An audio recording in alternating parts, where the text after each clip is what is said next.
Spoiler warning. The fallback method demonstrated in Amazon's Fallout television series offers a novel approach to estimating the effects of a nuclear detonation. Ever since the much-awaited series debuted on April 10, 2014, on Amazon Prime Video, Fallout has become one of the year's greatest shows. Ella Purnell, Yellow Jackets, Kick-Ass 2, plays the main character Lucy McLean in Fallout, and Walton Goggins, who plays Cooper Howard before he turns into the Ghoul, is almost unrecognizable. Amazon has already decided to continue the highly renowned series Fallout for a second season due to its excellent reviews. Even though Fallout's television adaptation on Amazon makes a few tweaks to the original game, the show does a fantastic job of maintaining the essential themes and aspects in spite of its relatively complex plot. While still being approachable for viewers who have never played the critically acclaimed games, this realistic adaptation gave rise to numerous video game Easter eggs in the Fallout series, making the show even more thrilling for die-hard fans of the game. Purnell elevates her acting to a new level as she plays Goggins Ghoul, an iconic figure for his nuclear rule of thumb. Exchange one female, mint condition.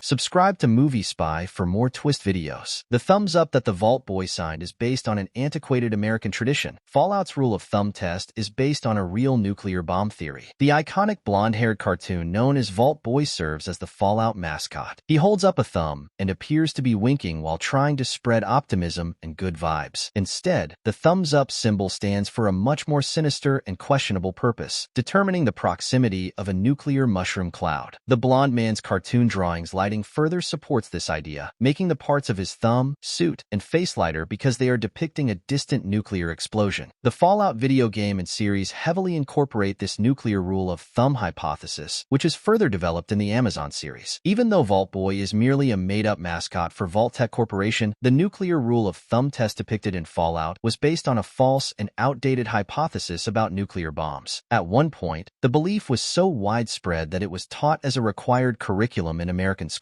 Inverse reports that Americans used to be taught to extend out their arms, stick up their thumbs, and see if the cloud was greater or less than their opposable digit if a nuclear bomb exploded in the distance. Teachers emphasized that you would know you were in the radiation zone and should start running if the cloud was larger than your thumb. Would a real nuclear blast work with Fallout's rule of thumb? It is not appropriate to apply the Fallout rule of thumb to actual events. The nuclear rule of thumb hypothesis, while at one point a legitimate American protocol response to nuclear conflict, is now considered obsolete in modern society and is neither endorsed nor encouraged. The nuclear thumb theory, which served as the basis for Vault Boy and Cooper's usage of it in Fallout, should not be regarded as a set of guidelines for nuclear explosions for all the reasons mentioned above. The United States Department of Homeland Security and FEMA merely advise people to get inside, and stay tuned in the event of a real nuclear fallout, such as the one shown in the opening scene of the Amazon series, where a mushroom cloud is visible in the distance. The Fallout show's application of the rule of thumb test. Cooper shares the test with his daughter in the final seconds before the nuclear devastation. One of the first ways Fallout viewers are introduced to the premise and environment of the Amazon series is through the nuclear rule of thumb test. Cooper demonstrates the thumb hypothesis to his little daughter in the opening scene of Fallout Episode 1, which is appropriately named The End. The scenario involves a hypothetical nuclear war. His daughter's birthday celebration is being hosted at their home, where a large number of children and parents are crammed into a glass living room. This means that when Cooper's daughter applies the thumb rule her father just taught her, the expected shockwave after the nuclear fallout will be much more deadly. The audience finds out later in the series that Cooper served as the model for both Vault Boy and the thumbs-up gesture, which the Vault-Tec Corporation adopted as its mascot. The Fallout game narrative did not include this nuclear rule of thumb hypothesis at first. Rather, it began as a fan notion that the video game's creators first refuted. Nonetheless, the Fallout Amazon series writers made the decision to include the nuclear rule of thumb in the television adaptation's canon narrative, which marked a significant departure from the original game and, in my opinion, greatly enhanced the Fallout lore.